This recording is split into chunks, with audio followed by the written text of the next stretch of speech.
Wireless receiver explained. The wireless receiver plugs into CN145 on the zone control interface, with a 2-meter lead for flexible mounting. Avoid mounting the wireless receiver near any electric devices that could interfere with the wireless signal. The wireless receiver comes with a mounting bracket that can be secured to a surface with the screws that come with the receiver. Ensure that the guide arrow is facing up on the mounting plate. On the back of the wireless receiver, you can see clip and slide rails designed to connect the receiver to the backing plate. Place the receiver slightly up on the mounting bracket and slide down into place on the clips. The wireless signal receiver has a setting button that can be used to reset the receiver, a green LED communication light, and an orange operation LED.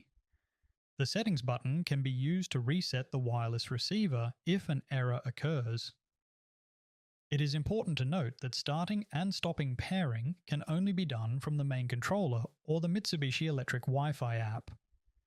When power is first turned on to the zone control interface, the wireless receiver will have both orange and green LEDs blinking for 3 seconds, then turn off.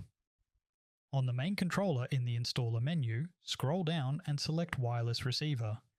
The default selection for pairing is Auto. You can also select a specific pairing number to target it by scrolling up or down on the pairing number wheel.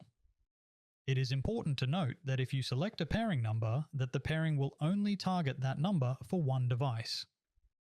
Select Start Pairing. While pairing is running, the orange LED will blink continuously. When the wireless receiver successfully pairs to another device, the green LED will light up. Once the green LED turns off again, the receiver is ready to connect to the next device. It is important not to try and pair to multiple devices at the same time, as some devices may be missed during the pairing sequence. It is recommended to stay with the device you are pairing until OK is displayed on the wireless zone controller or the green and orange lights flash together on the wireless sensor, indicating pairing has been successful before moving to the next device. If for any reason you need to change the address of one of the wireless zone controllers or add a new controller, you do not need to reset the wireless receiver. Simply select the address on the wireless zone controller and start the pairing process again. This will not change any other existing wireless devices unless they are individually put into pairing mode.